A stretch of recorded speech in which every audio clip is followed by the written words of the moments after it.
क्या आपने कभी सोचा है कि आज से 125 साल पहले 1900 में भारत कैसा दिखता था?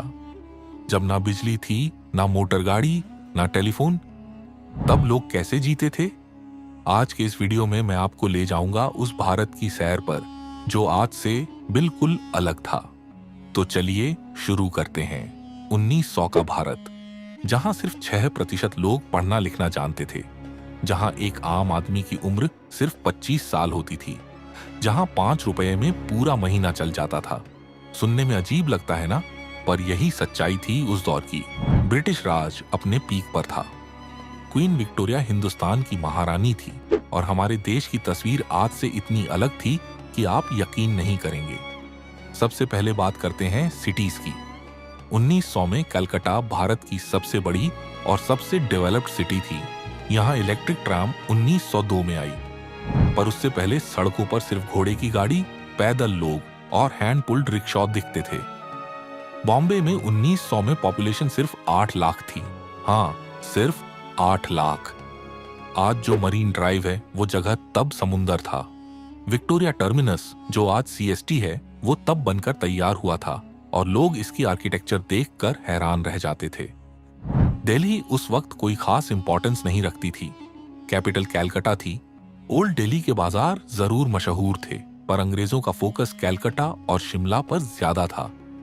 आम लोगों की जिंदगी बहुत मुश्किल थी।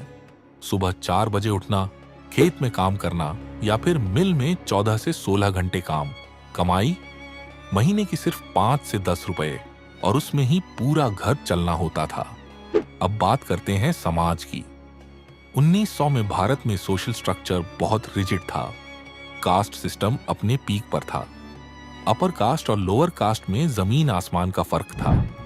औरतों की हालत और भी बुरी थी। लड़कियां 10 से 12 साल में ब्याह दी जाती थीं। विडो रीमैरिज लगभग इम्पॉसिबल था। पर्दा प्रथा कॉमन थी और पढ़ाई सिर्फ 0.6% महिलाएं एजुकेटेड थीं। हाँ, सिर्फ 0.6%। पर उसी दौर में कुछ लोग बदलाव की लड़ाई भी लड़ रहे थे। राजा राम मोहन रॉय का ब्राह्मो समाज मूवमेंट चल रहा था। स्वामी विवेकानंदा ने 1893 में शिकागो में स्पीच दिया था और दुनिया में भारत का नाम रोशन किया था। गांव में मेला ठेला, फोल्क म्यूजिक, कथाकाली और पपेट शोज ही एंटरटेनमेंट के साधन थे। रेडियो या सिनेमा का कोई कंसेप्ट नहीं था। पहली इंडियन साइलेंट फिल्म राजा हरिश्चंद्रा 1913 में आई।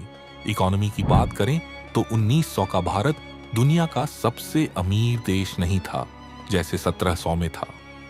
ब्रिटिश रूल ने इकोनॉमी को तोड़ दिया था। टेक्सटाइल इंडस्ट्री का बुरा हाल था। ब्रिटिश मशीन मेड कपड़े इंडिया में बेचते थे और इंडियन वीवर्स का काम खत्म हो रहा था। हाथ से बनी हुई चीजें कोई नहीं खरीदता था क्योंकि ब्रिटिश गुड्स सस्ते थे। खेत में काम करने वाले लोग टैक्स के बोझ तले दबे हुए थे। जमींदारी सिस्टम के अंडर किसानों को अपनी फसल का 50 से 60% टैक्स में देना पड़ता था। अगर फसल खराब हो गई तो भी टैक्स माफ नहीं होता था।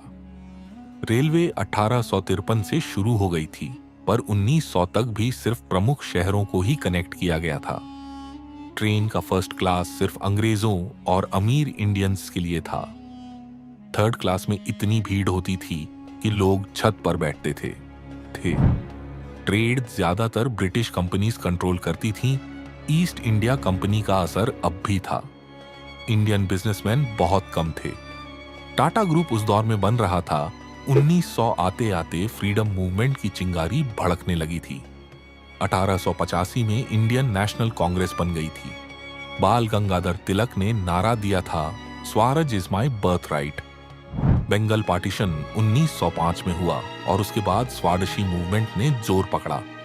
लोग अंग्रेजी चीजें फेंकने लगे और खादी पहनना शुरू की। यह वो दौर था जब भारत के लोग समझ गए थे कि अब आजादी के लिए लड़ना पड़ेगा। 1900 में गांधी अभी साउथ अफ्रीका में थे और उनका नॉन वायलेंस मूवमेंट 1915 के बाद इंडिया में आया। तो यह था 1900 का भारत। एक ऐसा भारत जहां गरीबी थी पर हौसला भी था, जहां अंधेरा था पर आजादी की किरण भी दिखाई देने लगी थी। आज हम जो भारत देखते हैं वो उस संघर्ष का नतीजा है। उस दौर के लोगों ने जो सपने देखे थे आज हम उन्हें जी रहे हैं।